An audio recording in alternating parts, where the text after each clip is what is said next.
시작을 하도록 하겠습니다.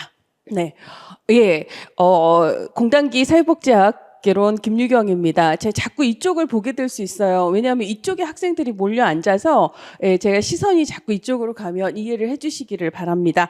6월 22일에 2024년도 지방직 시험이 있었어요.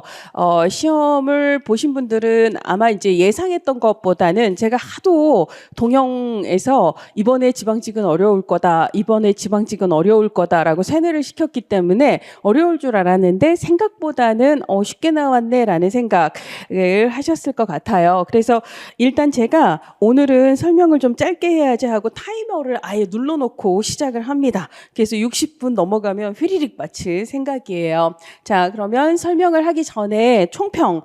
총평은 사실 제가 총평을 뭐 쉽다 어렵다를 얘기하는 건 별 의미가 없는 것 같고, 시험을 보신 분들의 입장에서 기출의 기준을 두고 봤을 때 이게 쉬웠나 어려웠나 이게 더 중요할 것 같은데요. 전체적으로 다 쉬웠다고 평가를 하는 그런 분위기입니다. 저도 그렇다고 생각을 하고요. 사실 제 입장에서는 문제를 보자마자 답이 막 손을 들고 막 저한테 인사를 하는 그런 느낌이 좀 강했어요. 최근 시험은 2021년도 지방직 시험을 빼고 2021년도부터 2024년도까지는, 그러니까 지방직 2021년도를 빼고는 사실 난도가 굉장히 좀 평이한 수준으로 나왔고, 물론 그 사이에 작년하고 재작년 국가직이 아주 이상한 문제 한 2문제씩을 끼워내서 굉장히 어렵게 느껴졌지만, 사실 국가직 그 시험 문제도 그 2개를 걸러내놓고 생각하면 문제가 최근 시험에서는 그렇게 막 까다로운 문제가 나오진 않았던 것 같아요. 자, 대부분 기출 영역에서 출제가 됐는데, 보통 국가직에 비해서 지방직의 경우는 난도가 낮더라도 기출 외 영역을 확장하는 그런 버릇이 최근에 좀 있었는데, 이번 시험에서는 거의 대부분이 그냥 기출 영역에서 커버가 가능한 수준으로 나왔고요. 그 다음에 기출에서 조금 더 벗어났다라고 생각할 수 있는 그나마 문제를 찾아보면, 뭐 예를 들어 집단 유형. 그러니까 얘는 아예 처음 나온 건 아니고 최근 선지에서 집단 유형이 곧 나오겠구나라고 생각할 수 있는 선지가 나오긴 했었거든요. 근데 어쨌거나 단독으로는 나온 적이 없었던 집단의 유형 문제 단독으로 나왔었고, 그 다음에 이제 정신건강은 영역 자체로는 최근에 핫 이슈예요. 그래서 이번에는 뭐 노인을 아예 버리고 아동, 장애인, 노인 3대 영역 다 버리고 분야로 내서는 정신건강하고 자원봉사가 나왔는데, 자원봉사는 진짜 어쩌다 나오는 거지만 최근 정신건강 같은 경우는 계속 연속해서 나오고 있잖아요. 나올 때마다 영역을 시설, 그 다음에 이번에 유형, 그리고 이번에는 정신건강사회복지사 업무로 조금씩 머리를 써서 다른 거 내볼까 그러는 것 같은데, 사실 얘도 완전히 처음은 아니고요. 2014년도 국가직 시험 문제에서 정신건강사회복지사는 요런 거 등을 업무로 한다라는 선지가 있었거든요. 그러니까 아예 처음은 아니지만 어쨌거나 기출에서 굉장히 좀 작은 영역을 차지했던 게 단독으로 나온 거 빼고는 아예 기출을 넘어서는 신규 영역은 없었습니다. 자, 그 다음에 응시자 체감 난도가 더 중요한데요. 자정 기준으로, 그러니까 6월 22일 자정 기준으로 196명이 응답을 해주셨고요. 이게 잘 안 보일 것 같아서 여기 보시면 제가 이제 그 소수점은 빼버리고 그 반올림에서 보면 기출에 비해서 매우 어려웠다, 뭐 어려웠지만 풀만했다, 이게 한 31%가 되고 거의 반수는 그냥 기출 수준이다라고 응답을 했던 거고요. 17%가 뭐 좀 어려웠다, 이렇게 얘기를, 이쪽은 기출에 비해서 어려웠다, 여기가 31%가 되고, 그 다음에 쉬웠다, 이쪽이 17%가 되고요. 기출 수준이었다가 한 52%가 되는 거죠. 그러니까 거의 반수 이상은 좀 기출 혹은 그 이하다라고 얘기를 했어요. 자, 그러면 인접 시험이었던 이제 작년 지방직을 비교를 해보면 기출 수준이다 36%고요. 그거보다 어렵다라고 응답한 사람들의 비율이 훨씬 더 높거든요. 그러니까 작년 지방직도 그렇게 어려운 시험 문제가 아니기는 했지만, 그래도 의료급여라든지 장애인 활동지원법이라든지 이런 식으로 예상 외 영역이 출제됐기 때문에 때문에 상대적으로 올해보다는 작년이 어려웠다고 느낀 것 같아요. 근데 올해 국가직 같은 경우는 퍼센트가 너무 똑같아가지고 제가 잘못했나 하고 다시 확인을 해봤거든요. 맞아요. 그래서 2024년 국가직 요때도 그날 자정 기준으로 대략 90명 정도가 참여를 했기 때문에 응답자 수도 거의 비슷한데 지금 요거 똑같아요. 그래서 기출에 비해서 어려웠다군이 31%로 올해 지방직 국가직이 똑같고 여기도 사실 47%지만 거의 비슷한 거거든요. 그러니까 올해 같은 경우는 응시자 입장에서의 체감 난도가 국가직도 지방직도 거의 비슷한 수준이었고 작년보다 전체적으로 좀 쉬운 문제로 인지가 됐다라고 보시면 될 것 같습니다. 자, 그다음에 영역별 문항 이제 수를 보시면은요. 사회복지의 개념에서 보통 자녀제도나 보편 선별은 이게 나왔다, 저게 나왔다 이렇게 되는데 올해는 둘 다 나왔거든요. 가끔 이렇게 둘 다 나옵니다. 그러니까 얘네들은 진짜 필수 중에 필수라는 거 다시 한번 확인할 수 있고요. 그다음에 이제 발달사에서는 단골 영역이 구빈법이 가장 많이 나오고 그다음에 자선조직협회 인보관 비교하는 게 두 번째로 나오는데 이번에는 구빈법에서도 스피맵랜드가 나왔어요. 근데 단독법으로는 사실 스피맵랜드 출제외 비중이 가장 높거든요. 그다음에 엘리자베스 구빈법 그리고 길버트법 얘네들이 가장 출제 비중이 높은 편이라서 이렇게 나왔고요. 그다음에 이제 정책의 가치하고 실천의 가치. 제가 수업을 할 때는 윤리 강령은 이제 매번 나온다라고 얘기를 했는데 윤리 강령을 안 내시고요. 정책의 가치를 고루 섞어서 한 문제로 내셨어요. 뭐 연대, 평등 혹은 자유 이런 거 섞어서 내셨고 그다음에 이제 발달이론 파트에서는 체계 이론의 개념. 이거는 지방직 최근 문제에서 나왔는데 또 나왔어요. 비슷하게. 그다음에 사회복지조사에서 제가 출제자들 지겹지도 않나라는 생각이 들 정도로 뭐 이렇게 델파이 기법을 좋아하시는지 내고 또 내는 델파이 기법 또 나왔어요. 그다음에 이제 표집 방법 나왔고요. 그다음에 실천 쪽이 네 문제, 그다음에 정책 쪽이 네 문제로 올해는 지방직에서 요거가 거의 비슷한 수준으로 나왔는데 사실 직전 시험까지는 이쪽 실천 쪽이 거의 문제 수가 뭐 6문제, 7문제까지 되고 이쪽 정책 이론 파트는 2문제 정도로 굉장히 미흡했는데 요번 시험에서는 거의 맞춘 것 같아요. 그래서 실천 단계의 과업 중에서도 종결 단계 과업, 집단의 유형, 사정 도구, 그다음에 통합적 접근의 등장 배경 나왔는데 응답자들 응답에서 뭐가 상대적으로 어려웠는가에 대해서 압도적으로 표를 많이 받은 게 17번 통합적 접근의 등장 배경 문제였습니다. 그다음에 지역하고 행정 쪽은 작년하고 올해 국가직 지방직이 계속 안 나오다가 올해 지방직에서 드디어 로스만 나왔고요. 행정은 사회복지 조직의 특성 문제 되게 오래간만에 나왔습니다. 그다음에 이제 정책에서는 에스핑 앤더슨의 복지국가 유형, 그다음에 소부 토득 재분배의 여러 가지 유형들, 복지국가 발달 이론, 조지 윌딩의 이념해서 정책론의 거의 핵심적인 파트들이 나온 것 같아요. 그리고 제도, 제가 공공부조 올해 긴급복지 지원으로 밀었는데 기초연금이 다시 나왔습니다. 그래도 어쨌거나 국기법, 기초연금, 장애인연금, 의료급여 그다음에 긴급복지는 지방직은 무조건 한 문제, 두 문제는 나온다라고 생각을 하시면 될 것 같고요.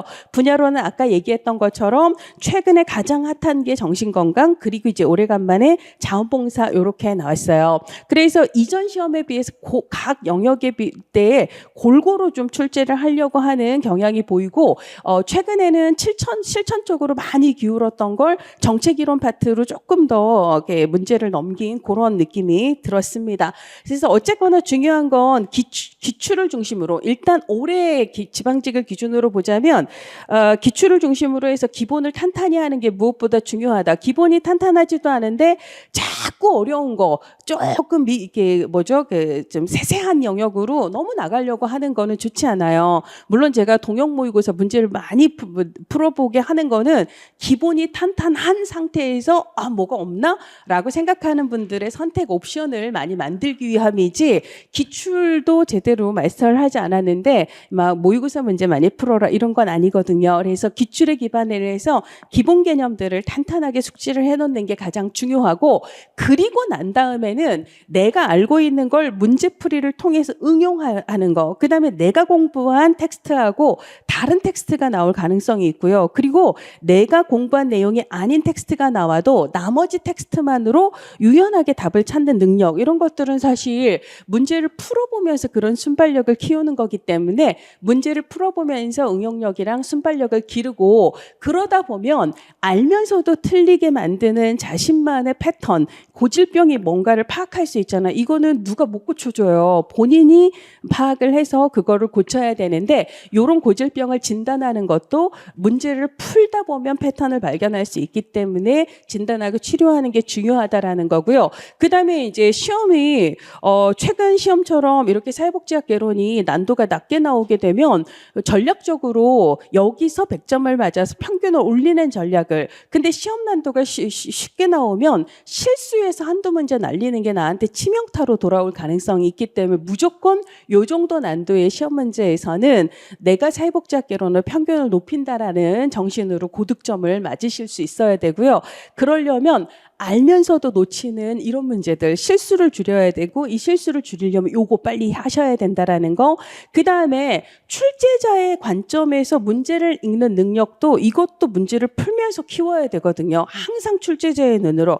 자, 그래서 예를 들자면 특히 이제 올해 시험 같은 경우는 16번이나 17번 같은 경우는 출제자의 서술 방식이 개인적으로 마음에 안 들어요. 그렇지만 제가 그래, 너는 이런 생각으로 문제를 냈나 보구나. 마음에는 안 들지만 뭐 네 생각이 그렇다면 그 생각을 전제로 깔고 내가 답을 찾아주지. 이런 생각으로 답을 찾게 되는 거거든요. 16번하고 17번이 좀 그래요. 예를 들자면 16번에 4번 원의 구호가 인정이 된 건, 처음 인정이 된 거는 길버트법이긴 하지만 스피맨 랜드법에서도 원의 구호를 인정한 게 맞고, 그리고 그거를 보다 더 전국적으로 확대를 한 거거든요. 그러니까 스피맨 랜드가 시행되면서 이전부터 했었던 원의 구호는 계속 인정이 되고 있는 상태였기 때문에 시행의 결과로 옳은 것은 이라는 말이 너무 애매한 거예요. 처음 시작한 것은 이렇게 물어봤으면 확실하게 4번을 제킬 텐데 옳기는 옳거든요. 그렇잖아요. 그래서 문제를 이렇게 개떡같이 내고, 그래서 지금 보면 뭔가 이렇게 정성이 안 들어간 짧게 내서 간결해서 좋기는 한데, 간결하다 보면 애매한 표현들은 잡아야 되잖아요. 예, 그런 게 있었고, 그 다음에 이제 조금 이 서술이 애매하더라도 1번, 2번, 3번을 읽다 보면 이 사람은 이 제도가 시행된 후의 상황에 관심을 좀 갖고 있구나, 이런 것들 있잖아요. 무엇이 변했나, 무엇이 달라졌나에 초점을 두고 있구나. 그래서 이제 시행의 결과라는 건 어쨌거나 이전과 다른 걸 찾아라, 이런 거, 다르지 않은 걸 찾아라, 이런 걸 얘기를 하는 것 같고, 그 다음에 이제 17번 같은 경우는 통합적 접근 방법으로 변화하게 된 배경으로 옳지 않은 것. 우리가 보통 그걸 하게 된 배경 이렇게 얘기를 하면 그걸 하게 된 이유 이렇게 생각을 하게 되잖아요. 그런데 1, 2, 3을 잘 읽어보면 지금 이 사람은 배경이라는 말로 이유를 물어보는 게 아니에요. 목적을 물어보는 거거든요. 그래서 예를 들자면 서비스 파편화가 너무 많이 돼서가 아니라 그래서 방지하려고, 그 다음에 전문직으로서의 정체성이 혼란스러웠기 때문에, 즉 나는 개인만, 나는 집단만, 그러다 보니까 서로 전문 영역이 다르니까 그러고도 우리가 하나의 사회복지라고 할 수 있을까라는 한 식구 같은 느낌이 잘 들지 않았다는 거죠. 그래서 정체성을 확립하려고, 그러니까 목적을 중심으로 서술한 걸 알 수 있습니다. 자, 그러다 보니까 내가 개인만 전문으로 하는 직장에 있다가 집단도 하는 직장으로 옮기려고 하면 넌 우리 전문 아니잖아 해갖고 그쪽에서 날 안 받아주거든요. 그러니까 내가 갈 수 있는 직장이 너무 협소해지는 그런 문제가 있어서, 그렇죠? 그래서 용이성을 제고하려고.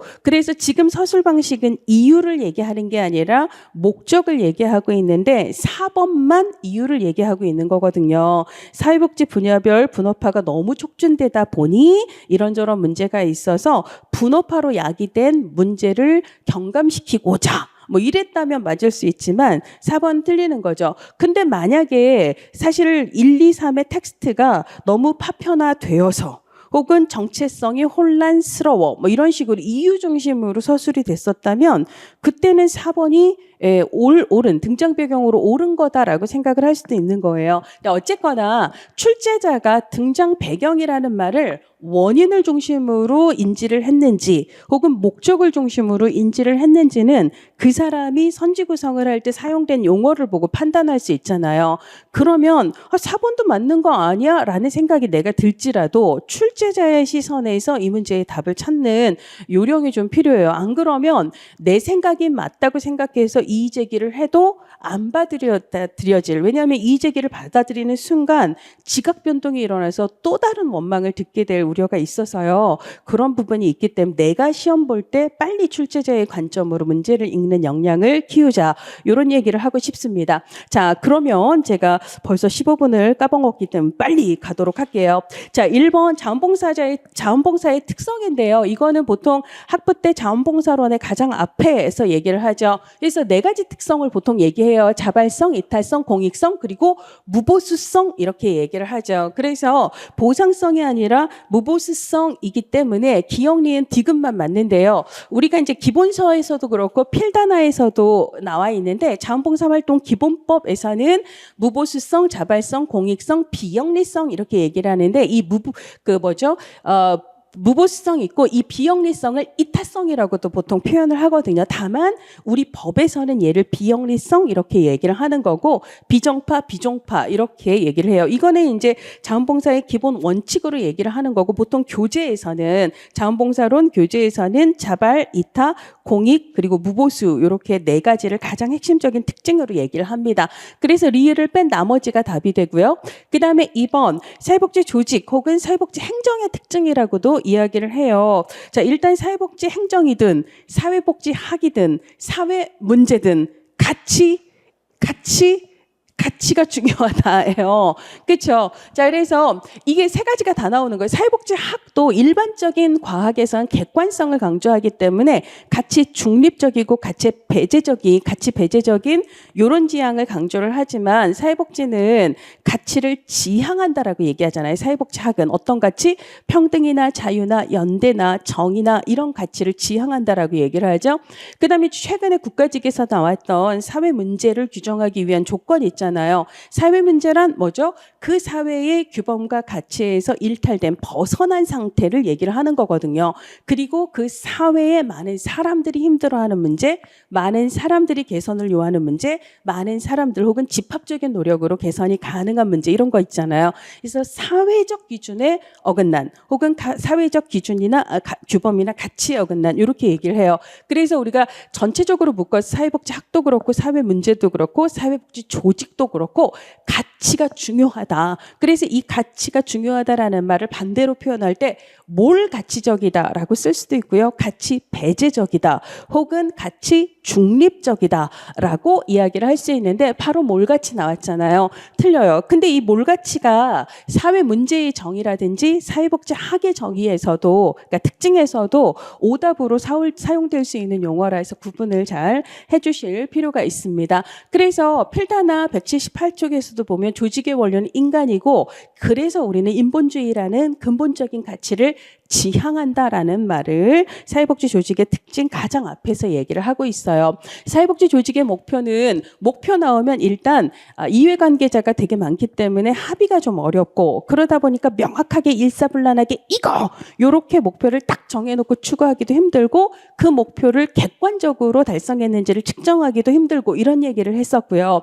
그 다음에 우리는 개별화를 강조하기 때문에 케이스 바이 케이스예요. 그 케이스에 맞춰서 개입하는 게 중요한 데다가 특히 사회복지 조직에서 실제 성과를 내는 가장 주요한 인물이 사회복지사고 사회복지사의 역량 그리고 재량권 그리고 사회복지사가 클라이언트랑 어떤 관계와 상호작용을 형성하는가가 결국은 성과에 영향을 미치기 때문에 그러니까 딱 정해진 기술로 딱딱딱딱 이렇게 얘기를 하진 않는다는 거고 그 다음에 사회복지사와 클라이언트 간의 관계와 상호작용 내지는 재량 이런 것들이 중요하다라고 얘기할 수 있습니다.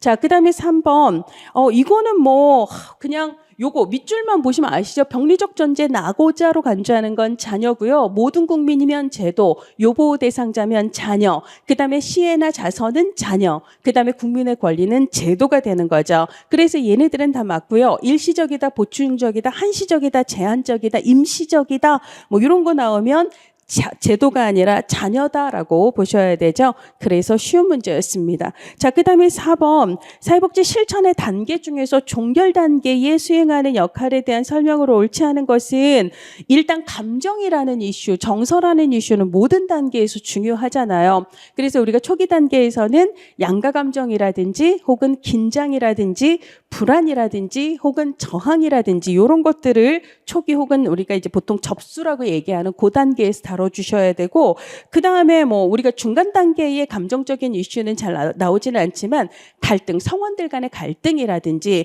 아니면 끝까지 계속 참여하지 않고 구경하듯 참여하는 사람, 이것도 저항이거든요.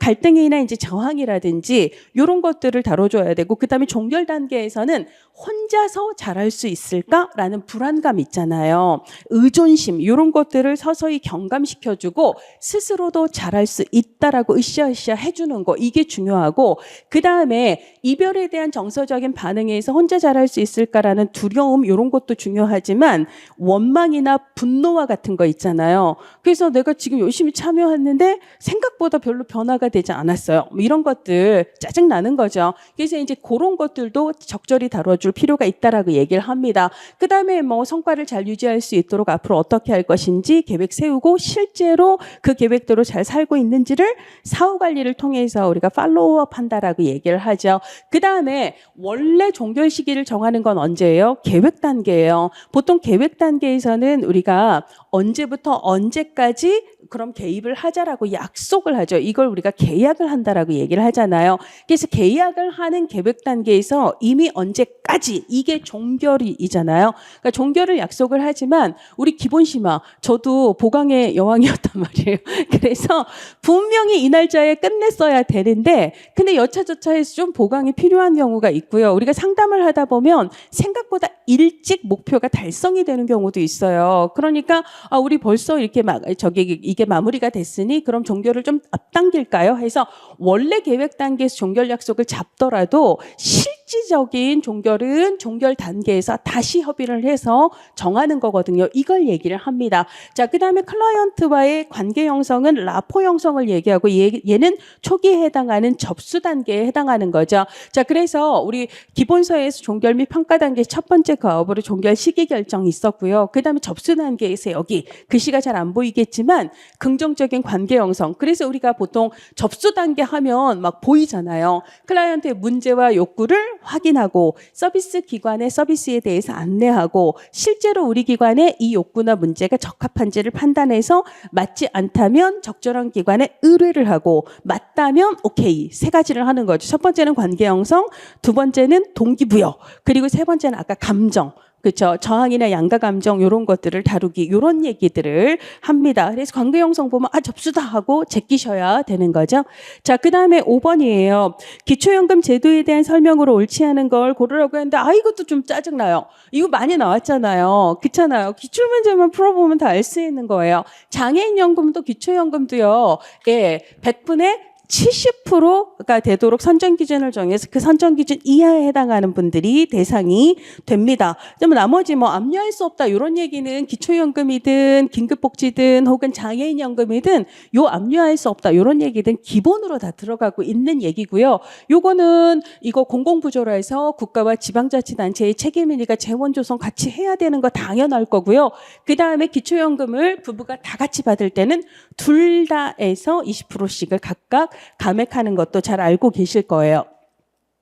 자, 그 다음에 에스핑 앤더슨의 복지국가 유형입니다. 이것도 올해 국가직에서 탈상품화 정도 쪼라락 줄 세우는 문제 나왔잖아요. 그러면 뭐 계층화의 정도도 알죠. 그래서 우리가 탈상품화의 정도는 복지 수준이 가장 높은 게 탈상품화 정도가 가장 높기 때문에 사회민주주의가 가장 높고 그 다음 조합주의, 그 다음 자유민주주의, 그리고 계층화는 거꾸로잖아요. 그러니까 자유주의가 가장 계층화가 높고 그 다음에 조합주의, 그 다음에 사회민주주의가 되죠. 자, 그러니까 조합 조합주의하고 사회민주주의 중에서는 조합주의가 계층화 정도가 더 높죠. 왜냐하면 조합주의는 전 국민을 통합한 통합주의 방식의 사회보험이 아니라 직군별로 혹은 직장이나 계층별로 따로따로 사회보험을 운영하는 방식을 통해서 이 계층 간의 차이가 흐트러지지 않도록 계층 간의 차이를 그대로 지속하도록 하는 목적이 굉장히 강하기 때문에 얘는 계층화를 유지하는 걸 목적으로 하는 거고 얘는 사회 통합을 목적으로 하잖아요. 모두 다 함께를 강조를 하기 때문에 계층화 이쪽이 훨씬 더 크다라고 볼 수가 있습니다. 그리고 2번도 3번도 다 기출에서 나왔던 내용이라서 알 수 있는 내용이고요. 자, 그다음에 7번 선별주의, 보편주의 이것도 뭐 거의 비슷한 수준으로 문제가 나와 있어요. 모든 사람 나오면 보편 아니면 제도가 되는 거고 낙인 나오면 선별 아니면 자녀가 되는 거고 그다음에 행정비용이 더 소요된다라는 건 운영 효율성이 낮다라는 거잖아요. 왜? 선별해야 돼서. 그래서 선별해야 되는 선별주의가 행정비용이 더 많이 소요가 되는 거잖아요. 그래서 이제 옳은 것은 3번이 됩니다. 제도적 안정성, 지속성도 최근에 나왔던 건데 우리 출제자들이 좀 소심해가지고 최근에 나왔던 선지들을 많이 재탕을 하신 것 같아요. 특히 이번 시험이 좀 그런 것 같은데 제도적인 지속성이었죠. 근데 이제 안정성, 지속성이라고 바꿨는데 그러려면 어쨌거나 반대하는 세력들이 적어야 돼요. 즉 이 말을 바꿔 얘기하면 정치적으로 더 많이 지지를 받는다, 선호된다라고 얘기를 해야 되는데 정치적인 지지를 많이 받으려면 많은 사람들에게 혜택을 주는 그거죠. 그래서 보편주의는 혜택을 받는 사람들의 숫자가 훨씬 더 많기 때문에 지지하는 사람들의 숫자가 훨씬 더 많고 선별주의는 제한적인 사람들만 혜택을 받으니 그들만의 지지를 받는 거고 그래서 결국은 표로 겨룬다면 보편주의가 승하는 거죠. 그래서 보편주의가 더 오래 살아남을 가능성이 크다라고 볼 수가 있습니다. 자, 그래서 취약하다 이 부분이 틀린 거죠.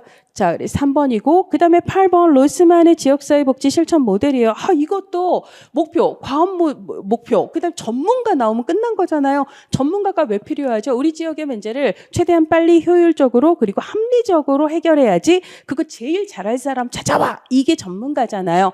전문가가 와서 우리 지역의 문제에 대한 데이터 수집을 해서 그걸 분석을 해서 가장 합리적인 프로그램을 기획을 한 다음에 걔를 실행 혹은 추진하고 평가하고 분석하는 역할을 하게 되는 거죠. 이런 걸 우리가 사회 계획 모델이라고 얘기를 합니다. 문제를 되게 단순한 수준에서 낸 것 같아요. 자, 그 다음에 9번 보시면 다음에서 설명하고 있는 의사결정 기법도 뭐 이것도 기출문제에서 여러 번 나와서 그냥 딱 보고 될 파이라고 생각할 수 있었을 거예요. 키워드는 전문가로부터 익명성, 그 다음에 우편설문을 반복한다라고 얘기를 하죠. 그 다음에 또 다른 키워드, 전문가, 익명, 그 다음에 우편설문 방법, 하나가 합의에 이를 때까지. 여기 합의에 이를 때까지는 안 나왔지만 어쨌거나 여러 단계에 걸쳐서 실시하는 이유는 합의점을 찾기 위해서인 거고요. 그러다 보니까 시간이 너무 오래 걸려서 그래서 빨리 결정을 해야 될 때는 어렵다. 뭐 이런 걸 얘기를 할 수가 있습니다. 자, 그 다음에, 그렇고 나머지, 뭐, 초점 집단 인터뷰하고 명목 집단 기법은 얘네들은 소집단, 뭐, 사람들이 모여서 의사결정을 하는데 초점 집단은 서로 원활한 상호작용을 하면서 얘는 상호작용 없이 그냥 각자 자기 의견 개진. 브레인스토밍은요, 아무도 가로막지 마. 아무거나 막 생각나는 대로 막 얘기하는, 그쵸? 이게 많은 것들 중에서 옥석을 이렇게 발견하려고 하는 그런 기법이라고 보시면 될 겁니다. 자, 그 다음에 이제 10번 사회복지 실천에서 활용하는 집단의 유형에 대한 설명으로 옳지 않은 것은 요거는 제가 예언을 한 것 중에 그나마 맞은 게 이거 같아요. 이게 나올 거야 라고 막 이것저것 던져봤는데 집단 유형이 나올 거다라고 얘기했는데 요거 나왔어요. 진짜 그거 하나 감사하더라고요. 자, 최근에 로스만이죠. 파펠과 로스만의 집단 실천 모델 문제가 나왔었잖아요. 그 지방직에서 재작년에 나왔었거든요. 그때 오답으로 교육 집단에 요 멘트가 나왔었어요. 기술과 정보 제공을 목적으로 하며 주로 세미나나 뭐 이런 것들을 실시한다. 요게 모델의 문제에서 오답으로 끼었었고, 그거는 교육 집단에 대한 얘기이기 때문에 이 다음 출제자가 이 문제를 본다면 그러면 나는 집단 유형 문제 내야지라고 생각을 할 수도 있겠다라고 했는데, 그때 나왔던 선지를 다시 재탕하는 방식으로 이번에는 유형 문제를 냈어요. 자, 이거는 우리가 집단의 유형을 얘기하면 크게는 과업 집단이 있고 치료 집단이 있고, 이때의 치료는 트리트먼트가 되는 거죠. 트리트먼트, 그 다음에 자조 집단 이렇게 구분을 하죠. 얘는 태스크가 되는 거고, 그래서 이제 기본적으로 태스크 집단은 집단 성원들의 목적과 관심사는 중요하지 않고 우리가 해결해야 될 이슈, 과업. 그래서 뭐 예를 들어 팀 회의를 해야 되거나 자문을 해야 되거나 뭐 이사회를 해야 되거나 그래서 모이는 경우는 우리가 과업 집단이라고 얘기를 하죠. 그다음에 이제 트리트먼트 그룹이라고 얘기하는 치료 집단은 집단 성원들의 목적과 관심사를 나 혼자서는 해결하기가 좀 힘드니까 비슷한 목적을 갖고 있는, 비슷한 관심이 있는 사람들이 함께 모여서 같이 해결해 나가자는 거죠. 그렇죠? 이런 거. 이거를 트리트먼트라고 얘기하고, 이거는 뭐 그냥 성원들이 스스로 알아서. 근데 이제 이 트리트먼트 그룹에서 어떤 목적으로 우리가 모였는가의 첫 번째 목적이 교육이 있을 수 있고, 두 번째가 지지가 있을 수 있고, 세 번째가 성장에 있을 수 있고, 네 번째가 치유라고도 얘기하고 얘를 치료라고도 번역을 하는데, 얘는 세라피가 되는 거죠. 세라피를 위해서 모일 수도 있고, 마지막이 사회화를 위해서 모일 수도 있다라고 얘기를 하는 거죠. 그러니까 이거는 내가 모르니까 알고자, 이거를 기술이나 정보나 지식을 제공받기 위한 목적을 갖는 거고, 지지가 필요할 때는 어떤 거예요? 힘들 때. 왜 힘들어요? 내 삶의 위기, 나를 휘청이게 만드는 위기나 사건이 발생했기 때문에. 그래서 이제 삶의 위기나 사건이나 스트레스를 주는 어떤 일 상황에서 나 혼자 버티기가 좀 힘들 때, 그래서 지지를 받으면 지지받은 힘으로 뭘 하는 거예요? 그 사건과 위기에 대처해 나가기 위한 목적을 갖는다라고 얘기를 하죠. 성장은 뭐예요? 나한테 무슨 문제가 있어서가 아니라 더 나은 삶을 살기 위해서예요. 그러니까 나한테 주어지는 미래를 미리 계획을 세워서 준비를 하면 미래의 나는 지금보다 더 잘 살 수 있잖아요. 내가 내 마음을 조금 더 잘 이해를 하면 내 가능성, 내 가치관, 그리고 내가 몰랐던 나 자신을 조금 더 이해를 하면, 혹은 내가 내 배우자를 좀 더 잘 이해하면, 그래서 우리가 자기 탐색, 자기 개발, 가치관 명료화 프로그램이라든지 참 만남, 그래서 내가 내 와이프, 내 친구를 진짜 제대로 깊이 있게 만나는 거 있잖아요. 참 만남 집단이라든지 미래를 설계하는, 뭐 평생 설계하는 이런 유의 것들은 다 성장을 위한 목적이다라고 볼 수 있죠. 쉽게 말하면 내 삶을 보다 더 잘 살아가기 위한 거지, 내가 무슨 문제가 있어서 이런 건 아니에요. 내가 무슨 문제가 있어서 인지나 감정이나 행동상의 문제, 내가 담배를 못 끊어, 이 행동상의 문제거든요. 내가 너무 우울해, 이건 감정상의 문제잖아요. 혹은 인지적인 오류, 비합리적인 사고, 이런 것 때문에 자꾸 부정적으로 생각하는 버릇이 있어요. 이런 것들 다 치료 혹은 치유 집단의 대상이 되는 거고, 사회화 집단은 장기적으로 복역을 하거나 혹은 입원을 하거나 시설 생활을 되게 오래 하다가 세상 밖으로 나왔는데 세상이 너무 많이 바뀌어서 지금 현재 이 사회에 내가 어떤 걸 어떻게 해야 될지, 어떻게 이용을 해야 될지 잘 몰라요. 그런 걸 이제 다시 사회화하기 위한 목적을 갖는다라고 얘기를 합니다. 그러니까 1번은 교육 맞고요. 사회적으로 수용 가능한 행동을 습득하도록 하는 거. 예를 들자면 옛날에 내가 살던 시대에는 다 주민센터 가서 직접 뭘 해야 되는데 요즘은 뭐 핸드폰으로 다 하잖아요. 그러니까 지금은 어떻게 하면 되는지 이런 걸 습득한다라고 보시면 되고요. 그다음에 개인의 문제를 치료하는 걸 목적으로 하는 건 성장이 아니라 세라피 그룹이라고, 치료 집단 혹은 치유 집단이라고 얘기를 하셔야 되고요.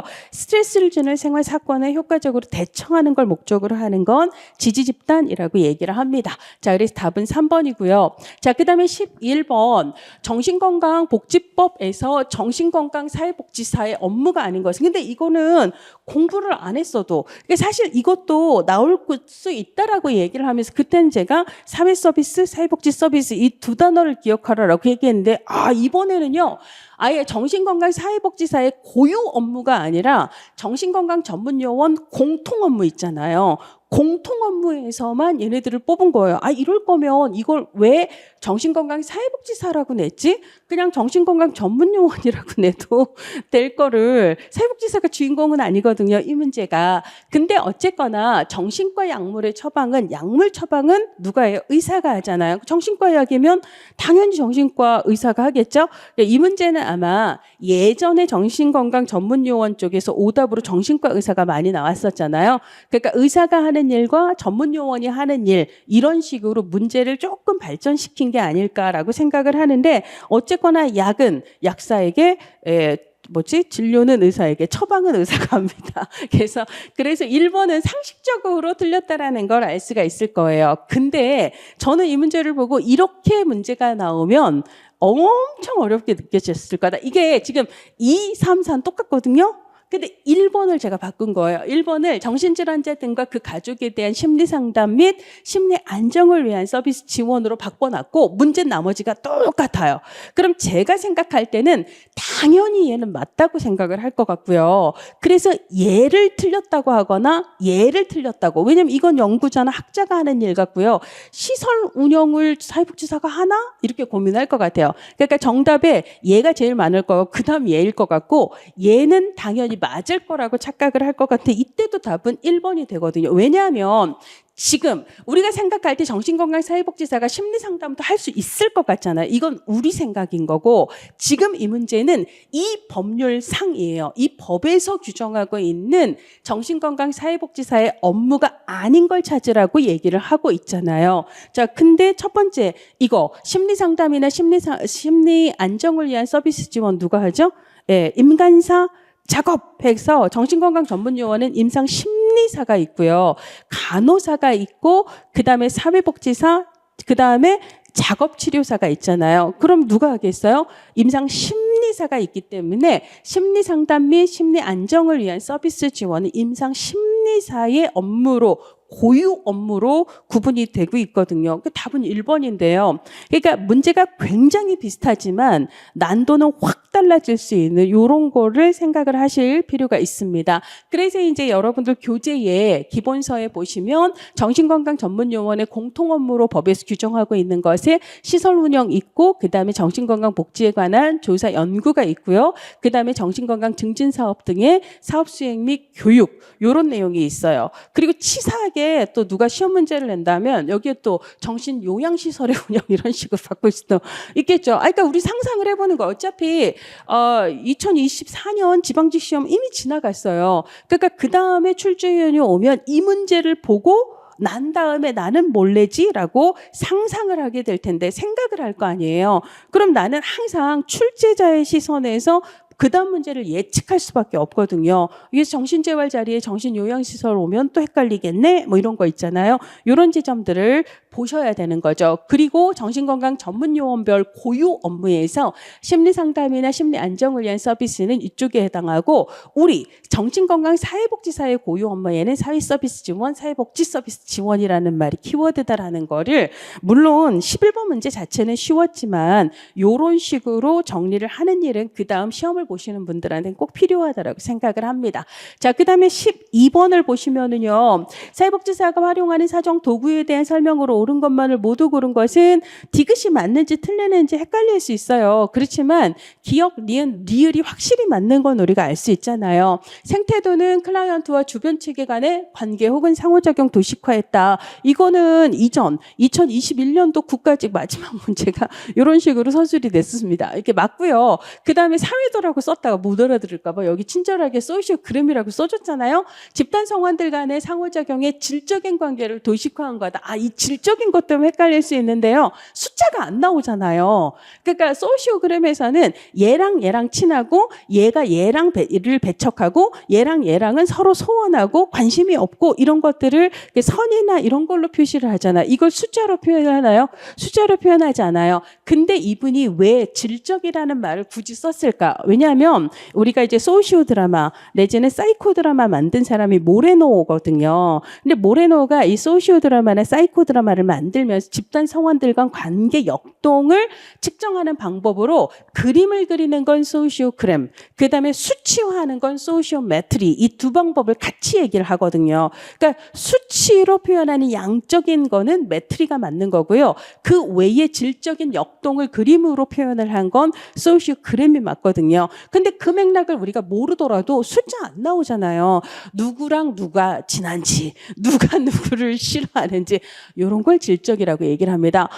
쟤에 대한 내 마음은 5점, 쟤에 대한 내 마음은 10점 이렇게 얘기하면 양적이거든요. 그런 거 없어요. 그러니까 이거는 맞는 얘기고요. 그 다음에 생활력 도표는 뭐죠? 연대표예요. 몇 년에 내가 몇 살이었고 주로 어디서 살았는데 그때 이슈가 뭐고, 몇 년에 내가 몇 살이었고 어디서 살았는데 그때는 주 이슈가 뭐고, 이거를 연대기적으로 쭉 정리를 한 건데 그걸 우리가 라이프 히스토리라고 얘기를 하잖아요. 근데 클라이언트의 사회적 기능을 파악하는 데 필요한 요소, 지금 현재 내가 나를 둘러싼 사회에 어떤 식으로 잘 기능을 하고 있고 실제로 그것과 관련된 요소가 뭔지 하고는 전혀 라이프 히스토리가 상관이 없습니다. 살아온 날들에서의 중요한 이슈들을 파악할 때 도움이 되는 거죠. 그래서 디귿은 제껴야 돼요. 그래서 디귿을 제끼고 내가 니은이 애매했다 할지라도 기억은 맞고 디귿은 제껴야 돼요. 그러면 기억은 맞고 디귿이 제껴야 돼요. 이거 틀린 거고요. 기억이 없어서 틀린 거예요. 여기 디귿 들어가잖아요. 그렇잖아요. 그러면 니은이 애매해도 답은 3번밖에 없네라고 생각을 하셔야 되지 않을까요? 자, 가계도는 자신이 속한 가구 성원들 구성원과 가족 관계를 도식화한 거다. 맞는 이야기입니다. 자, 그래서 여러분들 기본서 교재의 생활력 도표를 보시면 이런 식으로 몇 년에 어디 뭐 이런 거 있잖아요. 이런 걸 연대표를 일종의 작성하는 거고요. 가족 구성원의 삶에서 중요한 사건을 시계열적 혹은 종단적으로 나열하는 연대기적인 사정 도구다. 그래서 클라이언트가 살아오는 날 동안 주요한 사건이나 문제의 발전 과정을 사정하는 데 활용이 되는 도구고요. 현재의 기능 수준에 기능 수행에 영향을 미친 발달 단계상 과거의 경험들이 지금 현재의 이 사람의 기능에 어떤 영향을 주었을까를 유추할 때에는 이게 도움이 되지만 아까처럼 얘기하는 건 아니라는 거죠. 그리고 우리가 이제 사정도구에서 사회적 기능이라는 말을 연결해서 이해할 수 있어 떠올려 볼 수 있는 건 뭐가 있어요? PIE 해서 사환정신 기억나요? 그래서 PIE 사정분류 체계에서는 사회적 기능 수행상의 문제가 어떤 건지, 그 다음에 환경상의 문제는 어떤 건지, 정신건강은 어떻지, 그 다음에 신체 건강은 어떤지, 여기서 사회적 기능이라는 말이 나오고, 사실 디귿의 그 서술은 PIE 사정분류 체계로도 사실은 적합하지는 않은, 그러니까 사회적 기능 수행상의 문제가 무엇인지를 파악할 때 유용하다. 이러면 뭐 PIE가 맞을 수 있지만 그냥 오답을 만들기 위한 서술인 것 같아요. 자, 그 다음에 13번 소득 재분배에 대한 설명으로 옳은 것은, 보통 가족수당은 사회수당에 해당하잖아요. 그래서 우리나라 같은 경우는 아동수당이 이걸 담당을 하죠. 그래서 가족수당은 결국은 내가 부양해야 되는 가족의 수에 따라서 뭔가 돈을 주는 건데, 기본적으로 부양해야 되는 가족의 수가 와이프나 남편의 수가 많아져서가 아니라 자녀의 수잖아요. 그래서 이제 가족수당은 보통 아동수당으로 표현이 됩니다. 얘는 대표적으로 뭐죠? 사회수당에 해당하고, 사회수당에는 수직적인 재분배 기능은 없어요. 누구나 똑같이 딱 10만 원으로 고정으로 받기 때문에 저소득층이 1원이라도 더 받는 구조가 아니거든요. 저소득층이 상대적으로 혜택을 받을 때 그게 수직적 재분배가 있는 건데, 얘는 없고 오로지 얘만 있는 제도고요. 그 다음에 여기에 들어가는 적절한 표현은 공공부조에 해당하는 제도들이 들어가야 되는 거죠. 자, 그 다음에 건강보험은 사회보험인데요. 사회보험은 주 재분배는 수평적 재분배이긴 하죠. 왜냐하면 위험 미발생군에서 위험 발생군으로 기본으로 소득이 이전하는 형태가 되니까. 그렇지만 사회보험의 경우는 사회수당하고 다르게 수직적인 재분배 효과도 있다 없다?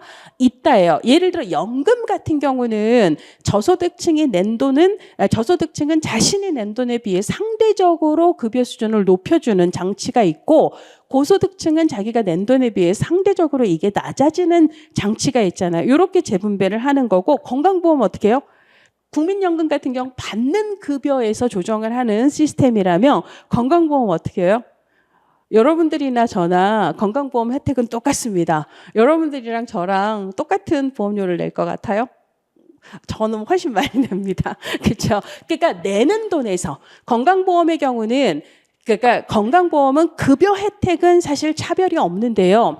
내는 건강보험의 보험료에서 고소득자가 훨씬 더 많은 보험료를 내는 구조로, 그러니까 저소득층은 자신이 낸 거에 비해서는 상대적으로 더 많은 혜택을 받을 수 있는 그런 구조를 만드는 거잖아요. 그래서 어쨌거나 사회보험은 사회적 적절성의 실현을 위해서 저소득층을 배려하는 장치를 다 갖고 있기 때문에 그래서 이번은 맞는 얘기다라고 볼 수가 있습니다. 자, 그다음에 적립은 너무 정내예요. 그래서 세대 내 재분배가 발생하는 거고, 부과니까 간으로 연결해라. 얘는 부가 방식이잖아요. 자, 그래서 틀렸고, 적립 방식은 지금 내가 보험료를 내면 이 돈을 잘 적립했다가 나중에 내가 은퇴했을 때 주세요라고 얘기를 하죠. 자, 그래서 돈을 내는 시점과 돈을 받는 시점에 시차가 생기잖아요. 이것을 우리가 시점간 혹은 시간적 혹은 장기적 재분배라고 얘기를 합니다. 그러니까 얘는 장기적 재분배다라고 이야기를 해야 되는 거죠. 자, 그 다음에 14번. 일반 체계 이론의 주요 개념에 대한 설명으로 옳지 않은 것은 시너지는 뭐랑 비교를 해야 돼요? 시너지는 뭐가 되죠? 균형. 균형이 있고 항상성이 있고 안정 상태. 이걸 이제 비교를 하셔야 되고, 그 다음에 시너지는 엔트로피, 역엔트로피, 그 다음에 시너지. 얘네들이 서로 짝꿍이잖아요. 자, 이 중에서 얘네들은 폐쇄 체계의 특징이 돼요. 그래서 이제 균형 같은 경우는 폐쇄 체계, 외부와 전혀 상호작용을 하지 않으면 체계가 원래 자기가 갖고 있던 구조와 균형을 그대로 유지하려는 경향, 흔들지 마! 이런 걸 우리가 균형이라고 얘기를 하고, 항상성이나 안정 상태는 기본적으로 체계 외부와의 상호작용을 전제를 하는데, 기본으로 내가 체계 외부와 상호작용하면서 내가 영향을 받아서 휘청휘청 변형이 가해지겠지만, 그럼에도 불구하고 원래 구조로 되돌아올 수 있는. 그래서 예를 들어 내가 진짜 열심히 공부하다가 오래간만에 친구가 찾아와서 좀 놀았어요. 그래도 다시 정신 차리고 공식 그 자세로 돌아오잖아요. 이런 거는 항상성이라고 얘기를 할 수 있습니다. 그럼 안정 상태는 뭐죠? 우리를 둘러싼 환경이라는 게 어쩌다 한 번 변해요? 그렇지 않잖아요. 끊임없이 변하잖아요. 그럼 우리는 그 환경에 가장 최적으로 적응을 하기 위해서 환경 변화에 맞춰 나를 끊임없이 조정하는 거, 나의 구조를 끊임없이 변화시켜 가야 돼요. 그러면 뭐 해야 돼요? 계속 신경을 써야 되잖아요. 그래서 뭐라고 얘기하냐면, 안정 상태는 환경의 변화에 적응하기 위해서 체계가 자신의 구조를 끊임없이 변화시켜 가면서 체계에 대한 역동적인 균형을 유지하기 위해서, 혹은 체계 내부의 상호작용의 균형이 깨지지 않도록 하기 위해서 계속해서 에너지를 사용하는 상태다라고 얘기해요. 계속 신경을 써야 되는 거거든요. 그래서 예를 들자면 여기도 막 너무 추워. 그러면 껴입어요. 그러다 또 너무 더워. 그럼 벗어. 이런 거 있잖아요. 계속 환경 변화에 맞춰서 거기에 맞는 최적의 상태를 내가 나를 변화시켜서 맞춰가는 거. 이걸 안정 상태라고 얘기를 하죠. 그래서 이번에 이제 안정 상태가 나왔는데, 외부 환경으로부터의 에너지의 투입이 없으면 얘는 폐쇄 체계가 되는 거고, 그럼 뒤를 읽어볼 것도 없이 틀리는 거예요. 걔는 균형에 해당하는 거겠구나. 체계 내 편형 상태를 그저 계속 유지하려고 하는 것은 균형에 해당하는 거라서 일단 이가 틀리고요. 자, 그 다음에 이제 폐쇄 체계의 또 다른 특징으로 엔트로피라고 얘기를 하는 것은 뭐죠? 문이 잠겨 있는 거예요, 폐쇄. 그래서 예를 들자면 우리 집 쓰레기, 우리 집 갈등, 우리 집 예를 들자면 뭐 여러 가지 것들, 가스 이런 것들이 빠져나갈 구석이 없어요. 그래서 계속 무해한 에너지가 증가하는 건 엔트로피. 걔가 드디어 문이 열려서 우리 집 유해가스가 빠져나가고 우리 집 쓰레기가 다 빠져나가요. 그래서 우리 집에 무해한 에너지가, 체계 내 무해한 에너지, 무용한 에너지가 줄어드는 것. 달리 얘기하면 엔트로피가 줄어드는 걸 역엔트로피라고 얘기하고, 그렇게 해서 환경과의 상호작용을 통해서 플러스가 더 많이 생기는 거죠. 이 유용한 에너지가 증가하는 것을 시너지라고 얘기를 합니다. 체계 내 외부의 상호작용이 활발하게 증진이 되면 체계 내에 사용 가능한 이전에 없었던 플러스 에너지들이 많이 생기는 걸 얘기를 하는 거고요. 홀로는 모든 체계는 체계의 특정의 또 다른 체계 안에 속하기도 하고 또 다른 체계를 품기도 하잖아요. 그래서 김유경의 가족이라고 하는 것은 김유경이 살고 있는 동네나 혹은 김유경이 살고 있는 국가나 혹은 김유경의 확대 가족들, 양가 친지들 분위기 있잖아요. 이런 거에 영향을 받기도 하고 그다음에 내 남편, 나, 그다음에 우리 아이들의 개별적인 속성에 영향을 받기도 하잖아요. 그래서 한 체계는 하부의 속성과 상위의 속성을 공존해서 내포한다. 이런 걸 우리가 혼론이라고 이야기를 합니다. 자, 그다음에 경계는 체계를 체계 외부와 혹은 체계가 아닌 것과 구분해주는 일종의 테두리 맞는 얘기고요. 자, 그다음에 15번 보시면 사회복지 발달 이론, 얘는 복지국가 발달 이론이라고 해도 상관없어요. 으로 옳지 않은 것은 산업화 이론 내지는 수렴 이론은 산업화를 통한 경제 성장이 사회 문제와 욕구를 발생시켰고 그리고 이 경제 성장이 사회 문제에 대응할 수 있는 자원도 확보 가능하게 했기 때문에 그 자원으로 그 문제를 해결하기 위한 과정에서 사회복지가 발달했다라고 얘기를 합니다. 자, 이번은 확산 이론 혹은 전파 이론이라고도 얘기하죠. 그래서 인접국가로 사회보장 제도나 복지 정책이 전파가 된다라고 얘기를 하는 거고요. 3번 이익집단 이론은 공공정책에 영향을 미치려는 이익집단 간의 갈등과 경쟁 혹은 타협을 국가가 중재한 결과가 정책이다. 그래서 국가의 정책은 모든 국민의 이익을 대변한다기보다는 특정의 이익 집단의 이익을 대변하는 그런 성격을 가지고 가장 대표적인 게 노인이 증가하면서 그리고 노인들의 투표율이 굉장히 높기 때문에 노인 정책이 많아질 수밖에 없는 이유를 설명하기 좋다라고 얘기를 했어요.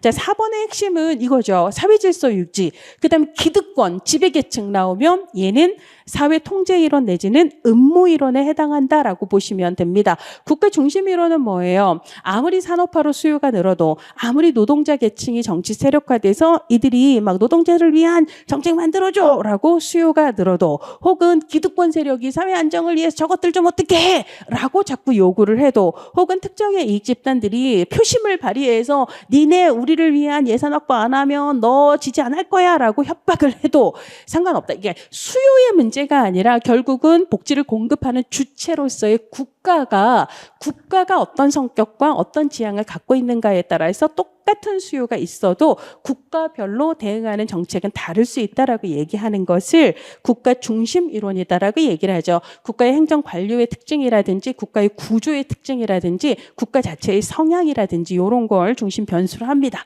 자, 그다음에 16번 밑줄진 제도 시행의 결과로 옳은 것은 자 18세기 후반이니까 정확한 연도로 얘기하면 1795년이죠. 95년에 영국 버크셔에서 시행된 이 제도는 그래서 원래 이 제도를 버크셔 빵 제도라고 얘기를 하거든요. 그래서 빵값을 기준으로 했기 때문에 그래서 이 제도는 최저생활 기준에 미달되는 임금 부족분을 보조해줘. 다 이것도 맨날 나오는 거라서 임금 부족분 보조 스팸임랜드잖아요. 그래서 우리가 외울 때 아예 스팸임랜드 제도라고 외우라고 얘기를 했습니다. 그 결과로 옳은 걸 찾으라고 하는데요. 자, 기본적으로 원래는 노동자들 있잖아요. 노동자들은 노동을 해서 임금을 받는데 이 임금이 최저생활에 미치지를 못하는 거예요. 최저생활을 할 수 있는 수준도 안 되는 거예요. 그럼 원래 뭘 해야 되죠? 최저임금제를 만들어야죠. 임금을 너무 낮게 주지 말고 적어도 먹고 살 만큼의 임금은 줘라라고 원래는 법을 그렇게 만들어야 돼요. 그래서 원래는 이 법 전에 실제로 제안을 했던 또 다른 법이 이거 최저임금 제도였거든요. 그랬더니 고용주들이 반발을 하는 거죠. 임금을 올리는 건 아무래도 좀 기득권 세력의 입장에서는 반발하죠. 그러니까 타협을 한 게 뭐냐면 최저임금제로 가지 말고 그러니까 임금 수준을 높이자 이렇게 하지 말고 임금은 지금 주고 싶은 만큼을 주고 근데 먹고 살기 힘들면 먹고 살기 힘든 그만큼을 아예 구빈세로 내가 지원을 해줄게. 요렇게 법을 타협해서 만든 거거든요. 그러면 고용주들 입장에서는 내가 임금을 상승할 필요가 없는 거예요. 거기다가 모자라는 거는 세금으로 때려준다니까 내가 이만큼 주던 걸 좀 덜 줘도 나머지 모자라는 건 어차피 세금으로 더 주니 마음껏 내릴 수 있다라는 거죠. 자, 그래서 고용주들은 요 제도 믿고 임금을 자꾸 낮추게 되는 거고 노동자들의 입장에서는 일을 해도 빈민의 늪을 벗어날 수가 없는 거예요. 일을 아무리 열심히 해도 임금은 더 떨어져요. 열심히 일을 할 이유가 없어요. 노동등기는 자꾸 추락을 하게 되는 거죠. 자, 그다음에 예, 빈민의 거주 이전의 자유가 통제된 거 이거는 뭐 이 법이 아니라 정주법 있잖아요. 너 일로 와서 여기서만 살아 해서 정주법에 연결이 돼야 되는 얘기라서 얘기가 다르고요. 그다음에 원해 구호가 인정이 된 건 뭐죠? 원해 구호가 인정이 된 건 길버트법이잖아요. 자, 그래서 옳은 것은 3번입니다. 그리고 이제 또 하나를 추가하자면 구빈 재정이 너무 많이 소요가 됐고 그래서 납세자로부터 받아야 되는 세금이 세금 징수하는 세금이 늘어나서 납세자들이 이 법에 대한 반발을 굉장히 많이 했고 그 결과로 뭐가 만들어졌다? 1834년에 개정구빈법이 만들어졌고 그때 이 제도가 폐지가 됐다라고 얘기를 합니다. 근데 이제 제가 아까 초반부에서 얘기를 했던 것처럼 원해구호를 한 거거든요. 스피맵랜드도 원해구호를 한 거예요. 얘도 인도적인 성격의 법이었기 때문에. 근데 이 문제에서는 이 제도의 시행을 통해 그전과 다르게 변화된 점 혹은 처음으로 시작이 된 거 혹은 직접적으로 영향받은 거 이런 느낌으로 문제를 풀어야 4번도 맞는 거 아니야 라는 착각을 피할 수가 있습니다. 자, 그 다음에 17번 사회복지 실천이 전통적인 접근에서 통합적 접근으로 변화하게 된 배경 아까 이제 얘기했어요. 이때의 배경은 이 1, 2, 3 선지를 읽어보면 원인을 얘기하는 게 아니라 목적을 얘기하는 거고 얘만 원인에 해당하는 거라서 너무 분업화가 촉진이 되어 이것 때문에 이런 문제가 발생을 해서 그걸 막고자 통합적 접근이 생긴 거잖아요. 예, 그래서 4번을 답으로 찾으셔야 합니다. 자, 그래서 우리 기본서 내용에서 보면 너무 분업화되다 보니까 사회복지사들이 특정 문제 중심으로 하는 우리는 이것만 전문 서비스가 너무 분업화되고 파편화되어서 그래서 클라이언트의 욕구는 너무 다양해지는데 내가 예를 들어 A, B, C, D라고 하는 4가지 욕구가 있으면 요거 전문으로 하는 기관 따로 가야 되고 요거 전문으로 하는 기관 따로 가야 되는데 이게 이제 어디가 전문인지 찾기도 힘들고 가는 것도 번거롭고 이런 문제가 있었다라는 거예요.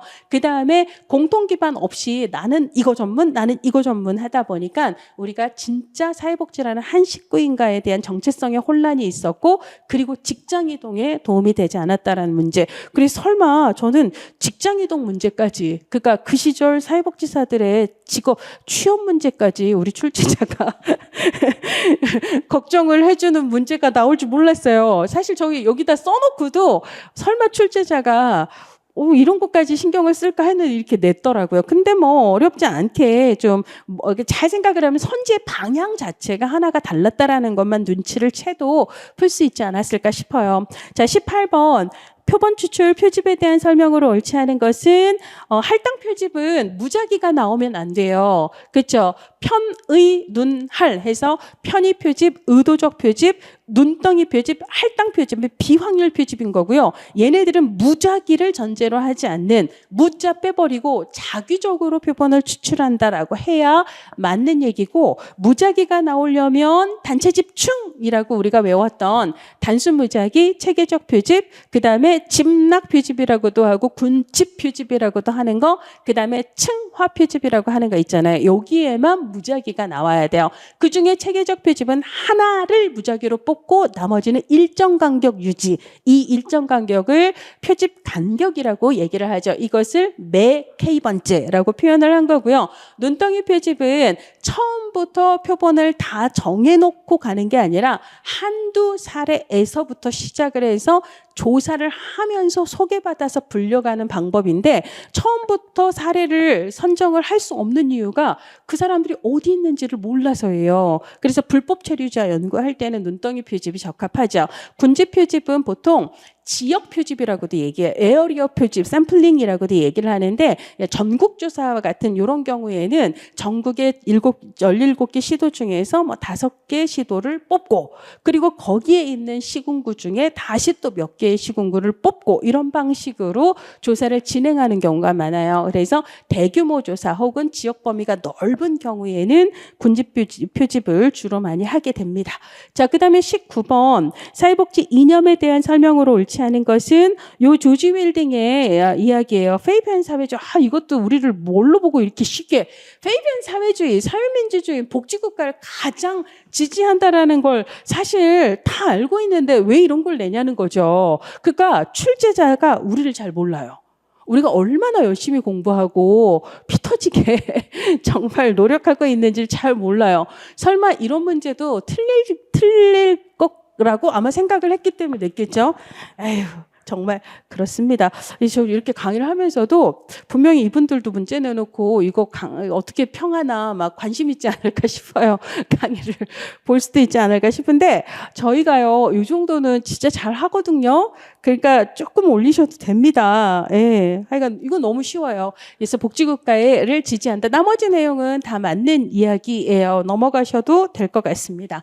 자, 그 다음에 20번 사회복지 가치에 대한 설명으로 옳은 것은 사회복지가 추구하는 건 소극적 자유가 아니라 적극적 자유라고 해야 되고요. 2번 수령적 평등 내진 결과의 평등, 산술적 평등은 가장 적극적인 평등 개념이에요. 그래서 얘네는 공평한 기회 제공이 아니라 자원의 배분을 동등하게 혹은 똑같이고 기회를 똑같이는 기회의 평등이에요. 그리고 기회의 평등이 가장 소극적이다라고 볼 수가 있고요. 자, 그 다음에 비례적 평등은 능력, 노력, 기여 혹은 욕구의 차이에 따라서 자원을 다르게 배분하는 것을 평등이다라고 이야기를 합니다. 그래서 얘를 공정, 공평, 형평성이라고도 표현을 하고요. 그 다음에 듀르켐이 얘기한 유기적 연대와 기계적 연대에서 야 너도 야 나도 이건 기계적 연대예요. 서로의 동질성에 기반한 건 기계적 전통사회의 연대고 현대사회의 특징은 노동의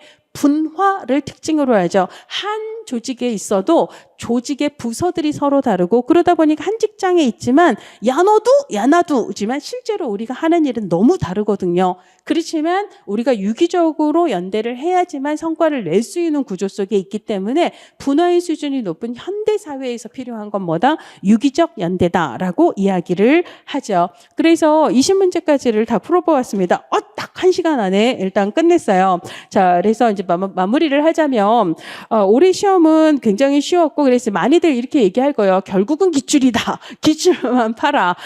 중요합니다. 그래서 기출을 완벽히 마스터를 하시고 일단 그게 제일 중요한 게 맞긴 한 것 같아요. 그리고 시험 문제가 어려워지고 뭐 다른 문제가 끼어들더라도 기본으로 80%, 85%는 항상 기출 영역에서 출제가 되기 때문에 앞으로 공부를 하실 때는 기출을 탄탄하게 하는 게 가장 중요하고 그리고 이제 내가 기출이 탄탄하다. 그럼 두 번째 단계로 문제를 풀어보면서 순발력을 키우는 거. 그리고 내가 문제를 풀 때 한 문제 있잖아요. 95문제로 안주하면 안 되죠. 그래서 문제를 푸는 모든 순간에는 무조건 나는 100점으로 가겠다라는 목표를 가지고 근데 그걸 가로막는 나만의 특징적인 요인이 있잖아요. 이게 뭔가를 문제를 풀면서 찾아내서 실제 실전 전에 그 문제를 완벽하게 해결하고 내가 실전으로 가겠다. 혹은 어떤 분들은 문제를 받아들면 긴장을 너무 많이 해서 제 실력 발휘 못하는 분들 많이 있거든요. 그럴 때는 문제가 익숙해질 때까지 문제 옆에서 살아야 돼요. 어쩔 수가 없어요.